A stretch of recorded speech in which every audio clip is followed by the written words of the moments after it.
So learning is 3 processes, not 1. And this is really interesting. And we kind of know it, but not really explicitly. Teachers certainly know it, but don't necessarily teach it. And it's really important that we get that learning is 3 processes, not 1. So we're living in this big brain, and it's very good at processing. In fact, the brain can process 1 billion calculations per second. You give that problem to a supercomputer, it takes a supercomputer about 40 minutes to do what our brain would do, serially crunching something. So, you know, say you're doing some fractions and you're working and you've got a good teacher and they're helping you understand it, and your brain processes that and understands it, and you get it and you think, yeah, I've understood that. That's brilliant. I've got that. That's not learning. The second step in learning is practicing it. And this is key because our brain is designed, it's a design feature to forget 70% of its daily experiences. It dumps 70% of its daily experiences. Just think back 3 Wednesdays ago, what'd you have for lunch? Unless you always have the same lunch on Wednesday, you're not going to remember because it's irrelevant. Your brain's going to have ditched that information. So even if you got fractions, even if you felt really confident you understood it, if you don't practice, your brain will delete. In fact, if you don't repeat, your brain will delete. Not just your brain, but all of our brains. And then the final step in learning is calling that information back out of memory, using it, recalling it, and deploying it. Learning is a 3-step process, and everyone involved in learning, us, our teachers, we all need to understand that, and we need to get better at working out, are we in the getting it phase? Are we in the practicing it phase? Or do we need to do some using the information, you know, try some exam questions, answer some quizzes, do some questions, set other people some questions to see how well we've understood things. So let's just look at the neuroscience of those 3 processes. So I mentioned this massive prefrontal cortex. We've got this huge global workspace, it's called, which stretches across 2 networks, our cognitive processing networks behind our forehead and our emotional processing networks. You knit those 2 together, you've got these billions of neurons and lots of gaps between them, synapses. They do lots of crunching, lots of processing. That is where you're going to get your fractions and understand it. So we're good at processing, and we've probably got one of the most effective processing learning machines on the planet. We get it, but if we don't practice it, we are going to lose it. So what happens when we practice? This is in the brain, it's called encoding. So what we've got here is a neuron, and that kind of yellow flash moving down it is called an action potential. That's an electrical impulse moving down that axon, which is the electrical wire. Now, what happens when we learn is amazing. And we now know from neuroscience, and this is quite modern stuff. I was reading scientific papers about this from January this year, January 2020. When an action potential fires, that is a thought. So they say it's a bit of learning. Say you're learning about the 7 times table. So you're learning and your neurons are firing, and you're practicing your 7 times table for maybe 5-10 minutes. You're just reciting it. You're testing yourself. That's great. When an action potential fires, what happens is the nucleus up here in the neuron, the DNA, the actual genetic code, changes as a result of the electrons, of the electricity moving down the neuron, and releases a chemical from this, from the nucleus.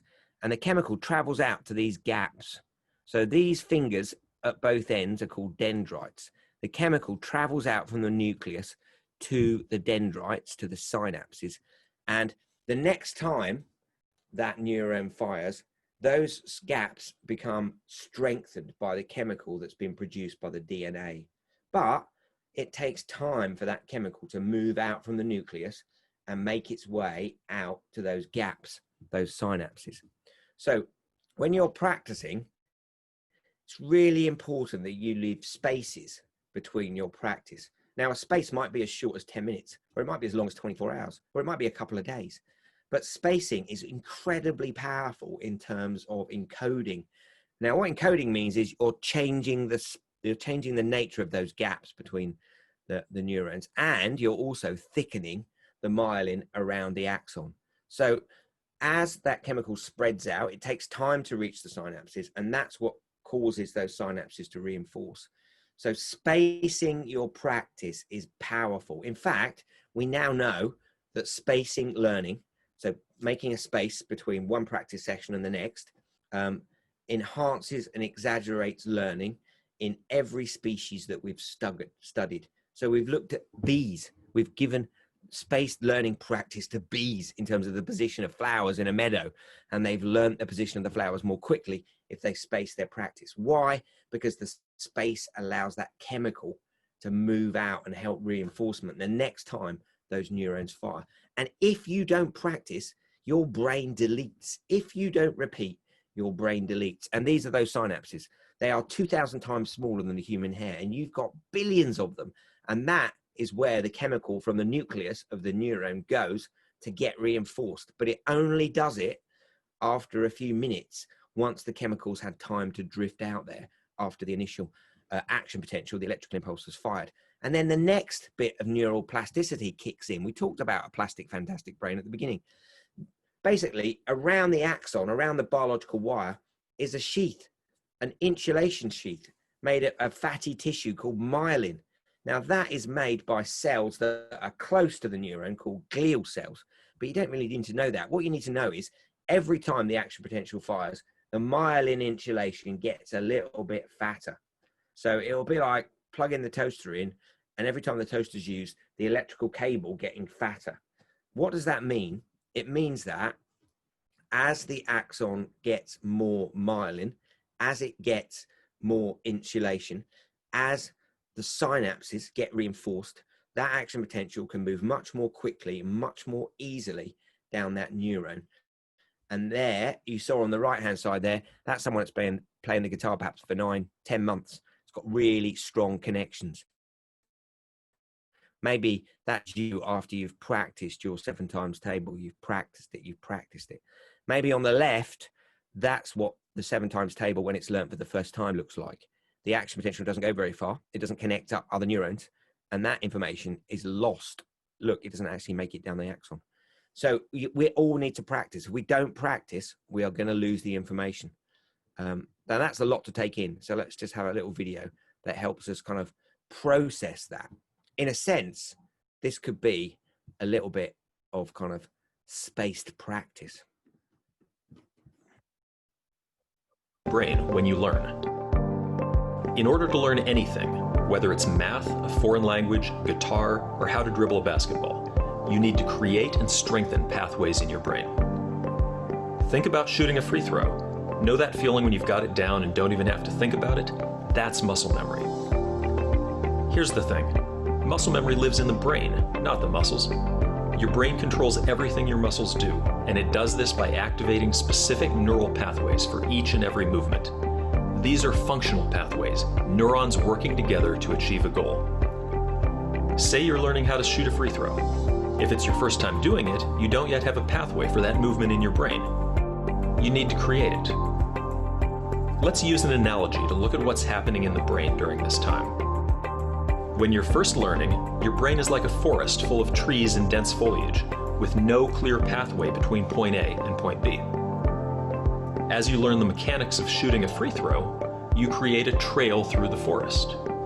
Now you can shoot the free throw because you've created that pathway in your brain, but you probably don't make many shots because it's so new. The pathway isn't very clear yet. In order to improve your free throw, you need to refine and strengthen the free throw pathway in your brain. The way you do that is through practice. Practice gradually widens the trail through the trees, turning it into a dirt road between A and B. You're starting to get pretty good now. You're making more free throws than not. You don't have to think about the mechanics as much. That's because the pathway gets stronger after each practice rep. And you've done a lot of reps. With even more practice, the dirt road turns into a paved road connecting A and B, allowing information to be transmitted at a faster rate.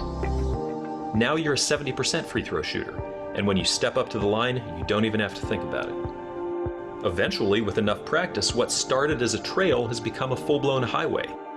Now you're a master, draining almost every free throw, and the movement is completely second nature. Scientists call this plasticity, and it's your brain's innate ability to create and strengthen connections between neurons. Okay, and then we've got the final process, which is using it. So what's going on in the brain there is we're going back and getting the information from inside our brains and we're applying it. And that, again, causes that action potential to fire and enables that brain cell to retrieve that information, but also maintains that encoding that we've been doing. So learning is 3 steps: getting it, practicing it, using it. Getting it, practicing it, using it. And it's really important that we understand that. And we understand our position in the journey of learning as a learner. So this means, and this is the bit where I'm going to start urging you to do a study slot in the evenings.